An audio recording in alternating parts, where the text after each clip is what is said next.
I'm not a degrowther myself. I don't know. I feel like there's a lot of ways we can cut back on waste that don't meaningfully... there is, to my knowledge, there has never been a group that willingly lessens the quality of their own life in order to mitigate an externality, right? Like, the American people are never, ever, ever going to vote for a political program that includes, definitionally, them having less, you know? I think that you have to start from what can we do to invest and build more, but the more that we build is more, ecologically sound, right? Like, you're not degrowthing by investing heavily in green energy, solar or wind or whatever, right? You are growing, but the growth there is good. It's good growth. It's fine growth. I think sometimes people, especially like the aforementioned socially anxious, don't want to order pizza over the phone types on Twitter. They like to talk about, they do this like competition stuff, where they're essentially bragging about self-imposed austerity like they're monks, Oh, I grow my own tomatoes. Wow, that's great. Thank you. That's fantastic. I don't think that's going to help anyone. I'm glad you're having fun. That is great, though. Well, for their mental well-being, maybe. Help them care about something other than themselves. Degrowth people might have a point. It's a matter of framing. So let's take a look at this. Consumerism and the climate crisis threaten an equitable future for humanity. I agree. So here's the way I think of it, okay? Let me frame this in the context of something I know a little bit about, which is clothing, okay? The clothing that we wear today is objectively lower quality and worse fitting than the clothing that Americans wore 60, 70 years ago. The reason for that was because we used to have clothes made in America with high quality fabrics. They were more expensive, and we had local tailors. As a consequence, people looked better back then. That is not me being like a boomer. That is not me being, I don't know, like nostalgic for a period of time I wasn't around. You can literally Google like photos, crowd, people, 1960s, 1950s. They looked better. It's not even because they were less fat, though they were less fat. They literally just had better clothing. That's one of the reasons why the vintage market is so is so valued today. They just made better clothing back then. Now, I would argue that the system we have now with fast fashion, low quality fabrics, synthetic fibers, poor fits, whatever, it contributes not only to waste in terms of lost product, but also spiritual waste. We care less about what we wear and how we look. We spend more time fixating on buying more clothing for less outcome, less good. We get less from it, We are spiritually deprived because it's like an art form, a consideration that is being weakened, and we're wasting an ungodly amount of material. So in my mind, when I say stuff like, we should undo this process, we should go back, I don't think of that as degrowth, even though it is in terms of the actual like production, right? Yay, fashion stream. No, we're talking about degrowth. Focus. Technically, what I'm describing is degrowth, but I don't think it's really framed that way. Because when I think of degrowth as a rhetorical device, I think of people being told to consume less. But when people are told to consume less, it's like an austerity thing, right? I'm not advocating for austerity for people to buy fewer clothes that they like more that fit better. That's just a better system for having clothing. Does that make sense? Producing and consuming less is good. Degrowth implies an attitude of imposed austerity and like monastic asceticism that people don't care for. Isn't that the same thing? No. I'll tell you what, go pitch it to your average voter. Hey, average voter, what would you rather have? High quality products you have to replace less often? Yes. Or the government makes you consume less. No. See, huge difference. You have to sell it to people proper. Sometimes with the degrowth thing, you get all these people who jerk off to the fantasy of growing their own tomatoes. It doesn't work. It doesn't go anywhere. Everyone wants more all the time. You just have to replace the more in a quantitative sense with the more in a qualitative sense. More quality, less of the more quantity. The average voter is obese and binges on McDonald's. We need to be able to sell them degrowth. Your name is Real Coke. You're in no position to talk down to the average voter, even though I did admittedly have McDonald's last night. The reason people binge on McDonald's is because they live in food deserts, because they're not properly socially educated to cook, because they lack the social opportunities to value. It's like this isn't like a skill issue kind of thing. Which do you think will sell better? People eating less McDonald's because they have an easier time getting high quality groceries that they can cook good meals from, or a top-down government imposed, no, you can't have McDonald's anymore because we need degrowth. Yeah, McDonald's ain't even cheap anymore. I mean, not really. Okay, McDonald's is not a third place. Let's not overdo it. This stream is sponsored by HelloFresh. Ha! No. Basically, we need degrowth, but we need to be sneaky about it. Okay, let's say, for the sake of example, that you were an imbecile, okay? Okay? And you get a bunch of cheap plastic toys all the time because you're like 10 and your parents give you cheap plastic toys to entertain you, okay? And they want to wean you off the cheap crap that's filling up the house. And they have two ways of doing it. One of them is they tell you, we can't do this anymore because at some point in the indefinite future, there will be consequences to you having a bunch of cheap plastic toys. I know you're too young to know what climate change is, but like, trust me, in 20, 30, 40 years, it'll be bad that you have all these cheap plastic toys. Or they get you like one really high quality toy that you don't get bored of and you don't want to replace. But as a consequence, you no longer want all the cheap plastic toys. Now, functionally, doing the latter solves the problem and does what the former wanted. But there's a massive difference in framing that, to the median voter, might be critical. I'd be interested to hear your opinion on this video about degrowth. Degrowth in 7 minutes. This is a 9-minute, 46-second video. I've already debunked the central premise. You've probably heard the word degrowth, especially considering that in recent years it achieved an explosive growth. Sadly, that also means that it became... Hold on, how large is this video? 35,000 views, not particularly... Okay, alright, I'm not trying to be negative. I have to know, is it like a giant corpo video or a news segment that I can be mean to, or is it like an actual person, you know, who has feelings?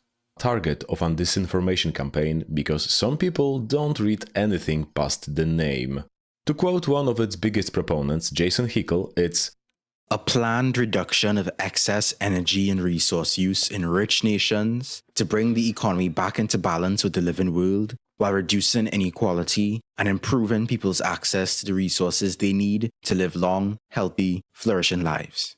But wait, you might say, a reduction? Everybody knows that it's growth that satisfies human needs, not reducing it. First, how are your needs? I like this little guy. Do we have 10 times more housing, better jobs, accessible healthcare and education than in, say, 1960? Second off, stuff that everybody knows very often turns out to be an ideology that we're soaked in, one that degrowth researchers call growthism. Growthism is a belief that since growth was good at some point in the past, it will continue being good forever. However, nothing in the world grows forever, and everything has an optimum, which may be described by the law of diminishing returns. And this is the exact case with the global north. Although growth was quite easy and beneficial until the 70s, since the 80s it's mostly based on privatizing the commons, worsening the social safety net and labor law, and the expanding financial sector. It became growth for the sake of growth, so reducing it might refocus us on human needs. Everything becomes clear when we look at how growth is measured. Our current index, GDP, or the gross domestic product, simply measures the flow of money, and not wealth or satisfaction of needs. Say there was a small town with a railway connection, but it was deemed unprofitable, so the government... So far, he hasn't said anything incorrect, which is the reason why I haven't paused and stopped. That is true. There was a period of time, like through arguably like the 70s to 80s, you know, there's not really like a hard line there, where economic growth corresponded fairly well to the meeting of people's needs, you know. Back in the 50s, people were getting appliances, dishwashers, washing machines, you know, with new innovations, the accessibility of products. Not to say that's stopped entirely, but yes, a lot of the growth that we've seen in the economy since that point in time has been like the financial sector or wringing blood from stones, not really meeting human needs. It's a general statement, Smerekto. I'm not saying everyone was having their needs met back in like 1982.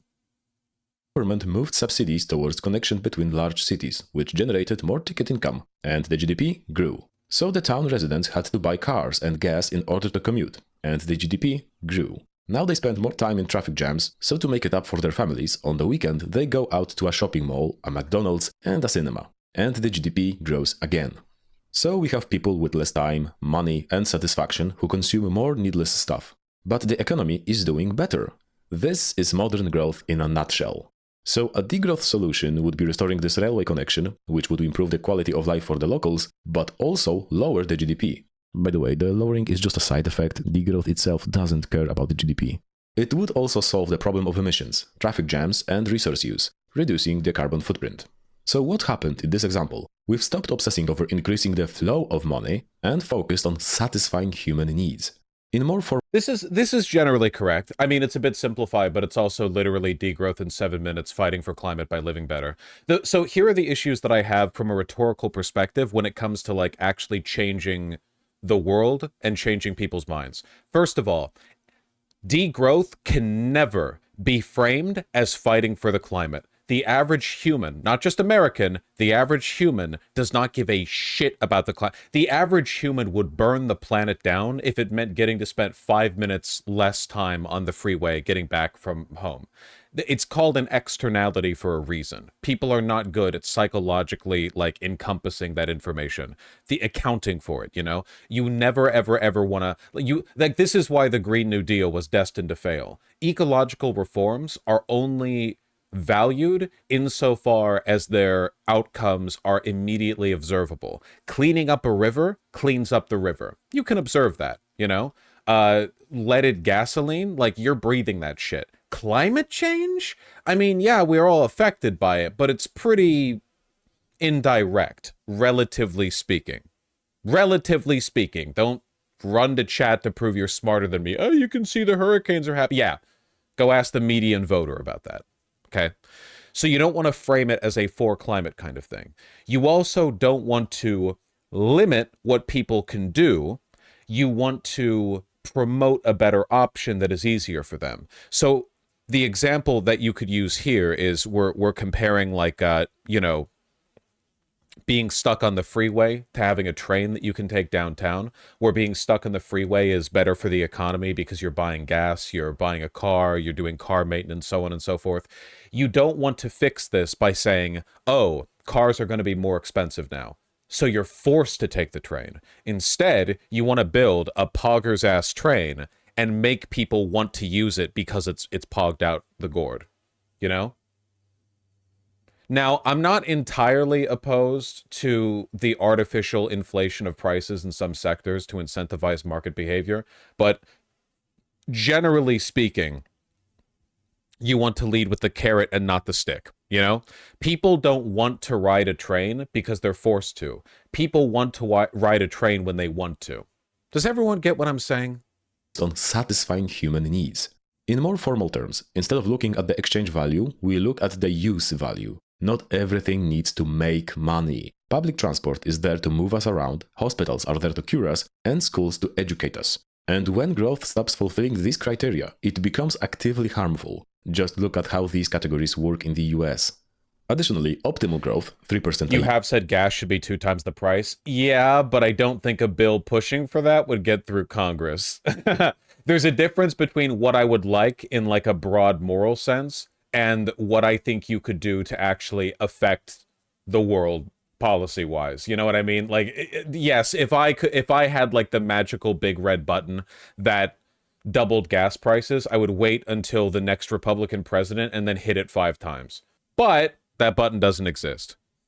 Year means that the global economy doubles every 23 years. So by the end of the century, it will be 20 times larger than in the beginning. The resource and energy use constantly grows as well, because every increase in efficiency results in either increased production or reduced price. You do kind of switch back and forth between big red button ideas and politically possible rhetoric. Well, yeah, no, they're both good to keep in mind. You should have both in your mind, right? You should simultaneously be able to answer questions that are about how you affect the real world and also like what you'd like in a very broad, abstracted way.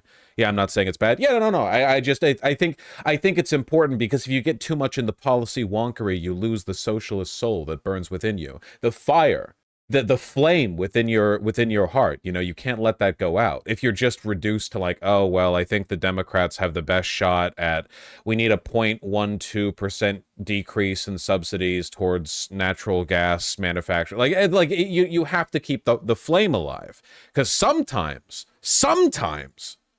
you get the chance to do something big, and the larger moral goals inform the policy positions. So ultimately, increased production.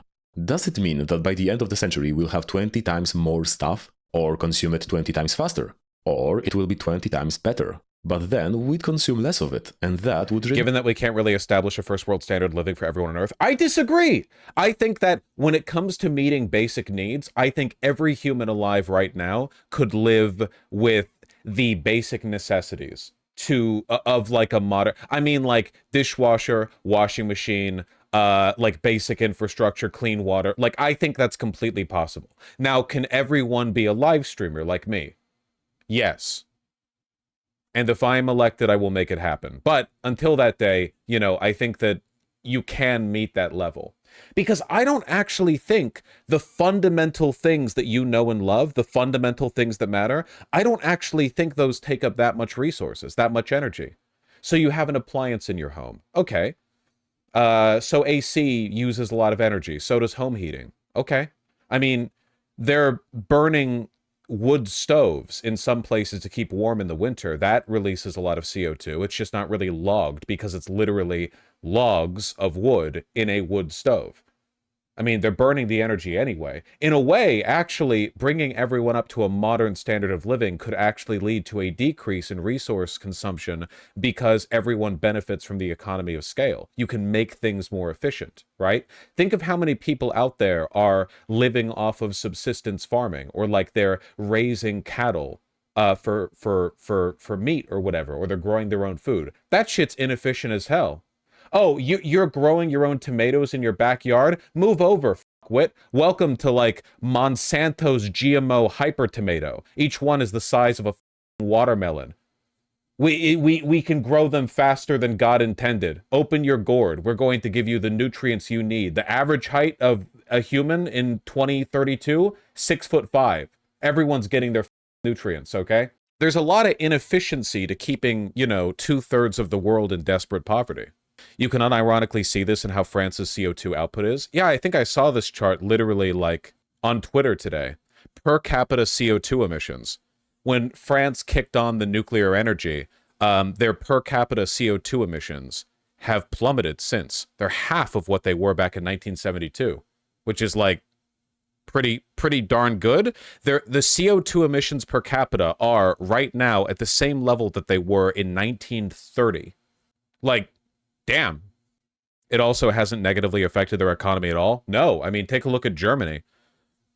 Those dipshits knocked their reactors offline, and what did they get for it? Their economy's been stalled since 2008. Reduce growth. Sadly, these are the real-world consequences of an infinite growth. Okay, but what about the poor countries? Degrowth states outright, since there's an optimal level of growth that satisfies human needs, they definitely should be allowed to pursue it. However, they should be given autonomy in how to do it. For example, as the economist Ha Jun-chang describes, the economic strength of South Korea was built by policies like protectionism and state interventionism, not by opening a weak economy to be pillaged by a powerful international capital, as was the case in Poland in the 90s. Degrowth is still a recent idea with a varied and loose connection. Protectionist policies can help grow developing economies, but it's not really a guarantee towards like any good outcomes, certainly with degrowth in mind. And South Korea is not doing especially well these days. My mind, like, this is the up thing, and I'll always bitch about this because this was the greatest missed opportunity in the world. The greatest producers of solar energy right now, China, but it could have been us. The only reason it wasn't is because our country is cucked by fossil fuel execs. That's the only reason. We could have had a second manufacturing boom, producing solar panels for the whole world. We could have built the green world. And we would have gotten very wealthy doing it. Now, obviously, morally speaking, I think it would have been nice if we would have, handed that shit out to China and India and Sri Lanka and Bangladesh and so on, heavily discounted. They didn't get the chance to industrialize at the same pace as the rest of us. They didn't get the coal boom that we got. Fine, okay, I get it, luck of the draw, sure. But either way, it would have been pretty damn good for us, huh? Connection of groups and beliefs of different scale, from the general notion of democratization to attempts at modeling whole countries. Here we'll just focus on 5 ideas proposed by Hickel in his book Less is More. And planned obsolescence. For example, by requiring a 5-year warranty and a production of spare parts. Cut advertising, which entices us to buy needless stuff and at the same time makes us unhappy. Yeah, really. Shift from ownership to usership. It is true. Advertising should probably be illegal. That'd be pretty pog, I feel. Maybe not necessarily illegal. Maybe you'd have to go to a specific place to get advertising. I don't know. I'd have to think about it. There's so much we don't... Yeah, at the very least, it needs to be curbed. It's pretty insane how in most American cities, if you look around, it's just everywhere. Absolutely everywhere. You can get advertising for a business that's literally right there on the corner, but... For example, by creating local tool rentals for things we don't need all the time, like a drill, a mower, or even a car. And food. You will own nothing and be happy. I see the shadow of the World Economic Forum looms over this video. It's true, though. There are a lot of things that we don't need to own that would probably be better if we borrowed. What did he say? He was saying that there are some things we don't all need to have, like, a copy of that we can just borrow. That's true. Waste. Like throwing away tomatoes that aren't round enough, or buy one, get one free sales. For poor countries, it means investing in transport and storage infrastructure. Scale down ecologically destructive industries, like beef, and the huge governmental subsidies, but also SUVs, energy and efficient housing, or air travel. The degrowth movement also focuses on work reform. A 4-day work week, job guarantee, and universal basic income would give us the peace of mind not only to take care of ourselves and our loved ones, This seems like a fine video. I like this America painting, also to become active politically, make better consumer choices, or even cleaning up a local forest. The final aspect of degrowth is wealth redistribution and democratization. Beef should not need to be scaled down. Oh, we need to scale the down out of beef and meat production. It may sound like injecting leftist ideology, but in order for a shift to renewables to work, it can't hit the poorest. Otherwise, their anger will be used by the right-wing populist who'll stop it dead in its tracks. And why democratization? Because the aforementioned sharing of tools will work completely differently in case of a local tool co-op or some kind of lawnmower Uber, which would again raise prices and cut costs. Because you see, the global energy decline will happen anyway. Yeah, we know it's being mocked by the same pundits who mocked climate change a few years ago. Call us paranoid, but we sorta don't trust them. What degrowth offers us is a chance to make this transition sooner and on better conditions, while we still have the ecological room for maneuvering. Or at least, that's one way to think. Where will people get their protein with a lot less meat? Unironically, it is meat lobby propaganda that people think that the only way you get protein is by meat. That genuinely, that is an insane thing that people think, as though protein wasn't in basically all food, That's true. Hey there, it's still me, Pan N, or Mr. N, with a few announcements to close out the video. But first, we'd like to thank our guest. Some of you probably already recognize that smooth voice. And Grism for agreeing. Do you think degrowth is ultimately necessary on some level? I mean, I'm agreeing with the video, so you'll have to take what I'm saying. I mean, we're all going to die to climate change. That was a good video. Thank you, Think That Through. I thought that through. Okay, but what if I want meat over other sources of protein? Or what if I want to grab your dick and twist it? I mean, as long as we're posing hypotheticals, that's a pretty weak one to, the the inefficiency and ecological damage and moral crime of the meat industry. I mean, if you want meat, you can like cut off your own arm. I don't know. Vosh, bro, nice reading the whole question. I'm anti-meat industry. Like asking, well, what if I want meat? To me, the answer would be like, I don't know, that sucks. For you. It wasn't about the meat industry. What if I want meat over other source of protein? Is there a way to scale back meat manufacturing industries? It is literally about the meat industry without making meat products unobtainium for the average person. The question is literally about the meat industry. That was what you asked me about. Lab meat? Yeah, I wonder how cheap you can make that. I mean, they're asking if it's possible. Of course it's possible. I know I'm saying there's a way to do... Is there a way to do both? Yeah, you could reduce subsidies to... We subsidize a great many like links in the chain of the animal agricultural industry, starting with the feed we produce for them with like half the country's land or whatever. But like on the long timeline, it's kind of an argument against the industry as a whole. Meat tasty though? Not the way you make it. You know the motherfuckers who are out here like steak is so delicious. You're eating boiled chicken. I know who you are. I know who you are. You can't hide from me. You can't run from me. Are you vegan, Vosh? No. Meat is tasty. Where else will I get my protein?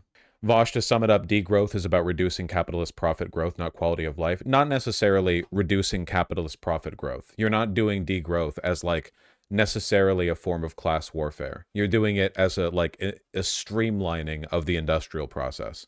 Also, there are degrowthers who say insane shit, like a lot of them. I really hate that like anarcho farmsteading bullshit where people talk about like growing their own food.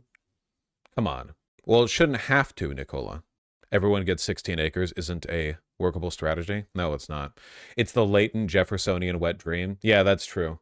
It's like the ancient Republican dream. I don't think it's unreasonable to have a local greenhouse for fresh stuff. I don't want to argue with a mod. If you have a local greenhouse or garden, you're doing it so you can bring kids there and point at butterflies and say, like, look at the butterflies. Space-wise, any residential zoning crop production in any form is going to be hideously inefficient and wasteful compared to what you're doing out there in the fields, you know? It's like you might as well do the Maoist like everyone needs to smelt their own pig iron. Like, you know, as a form of degrowth, we will be distributing the responsibilities of iron mining and manufacturing. You know, like everyone has their own little iron mine in the backyard. No, I know that, Flavor. I know that, Flavor. It's more the people who are like the people who think that with like a half acre of property they can feed their family or something, you know? Chat, that doesn't mean it's wrong to have a garden. It's not wrong to have a garden. You're just doing it like to jerk off, which that's fine. That's fine.